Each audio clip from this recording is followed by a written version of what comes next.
Alright guys, now that you know the basics of picking, let's dive in.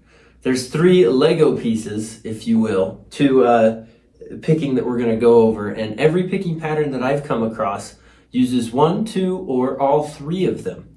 And I'm actually pulling these from Banjo, believe it or not. There's a lot of overlap there, and as far as picking in popular music, most of the people who did that were inspired by banjo players in bluegrass bands. We're going to start off keeping things pretty basic. We're going to have P, or our thumb, on G, I, or our index, on B, and M, or our middle finger, on E. The first one of these is called a forward roll. You can see the tabs on the screen right here, and it goes P, I, M.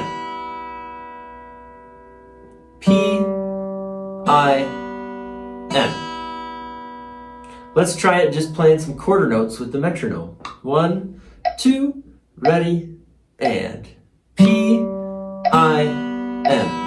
P, I, M. Our thumb will always pick down, and our fingers will always pick up when we're using our fingers to pick. You can also be doing this with a pick if you'd like.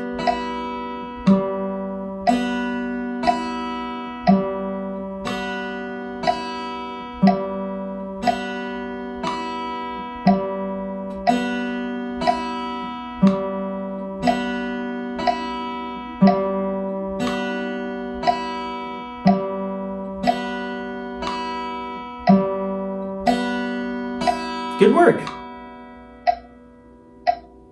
All right, so this next one is called a backwards roll, and you guessed it, it's the exact opposite of the forward roll.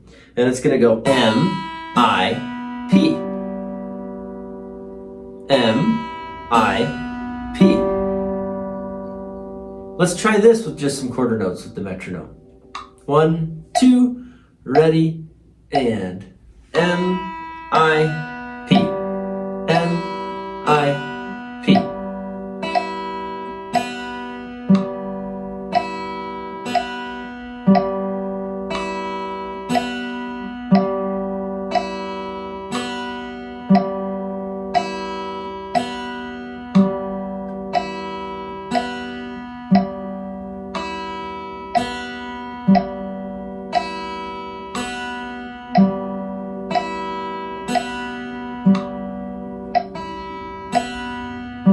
Good work.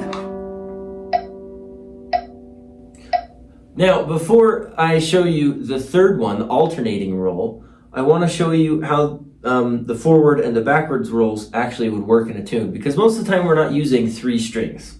We're using 4.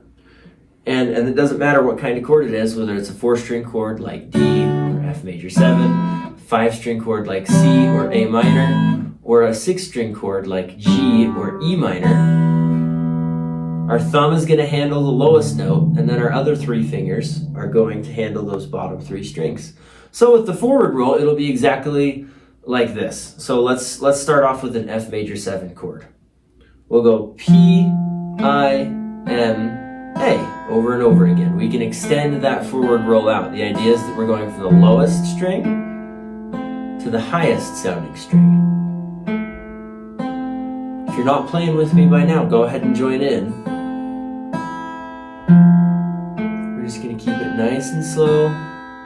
And throughout this whole exercise, our fingers are going to stay assigned to their regular strings, and our thumb is going to move. So when we switch to C right here, our thumb moves up a string. And you'll notice that I'm not muting any of these strings with my thumb, or my fingers like this. It's tempting to, because it helps your fingers remember where the string is, but it doesn't sound as pretty, does it? We want it to be nice and ringy. I think that's a word. Let's switch to G7 here, and our thumb moves once again.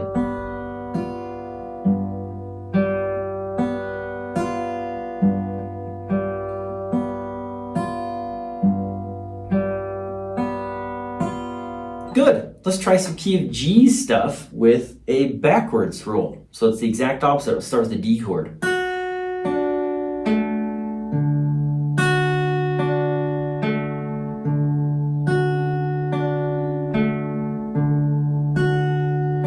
And then let's switch to a C add 9.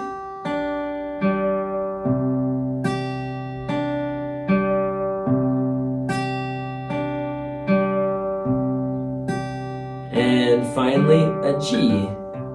I got a little ahead of myself there.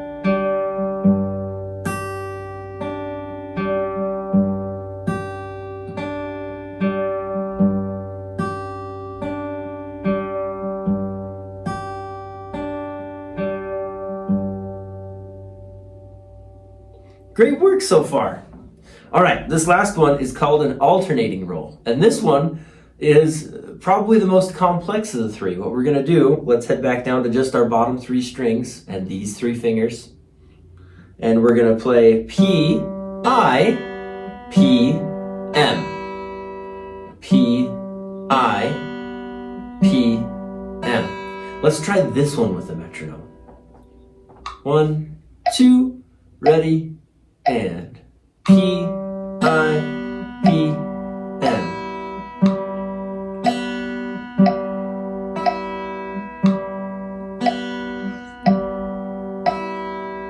Now with this one, if we were to stretch it out to other chords, which we're going to do in a minute, we're a little bit limited. We don't have 3, we only have 2 at the bottom. So let's get rid of A.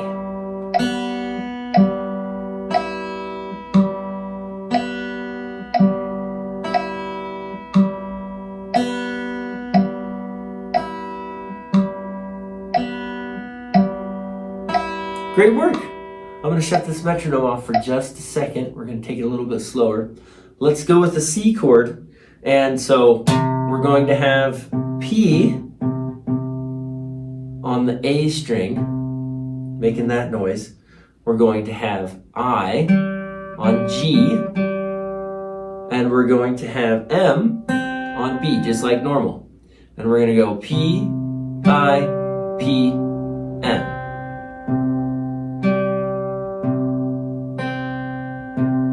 This is used so often.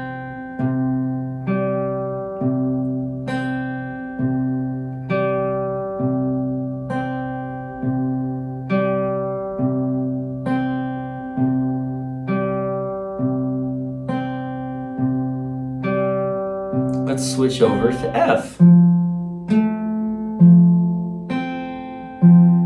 Only thing that moved was my thumb.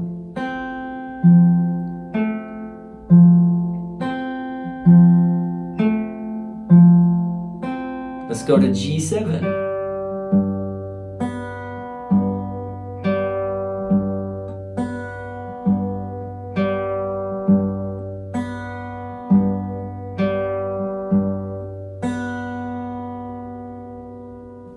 Great work with these picking patterns, guys. Go ahead and head on over to the list of picking songs and pick one to get learned today and see if you can figure out which ones of the Legos the picking pattern uses.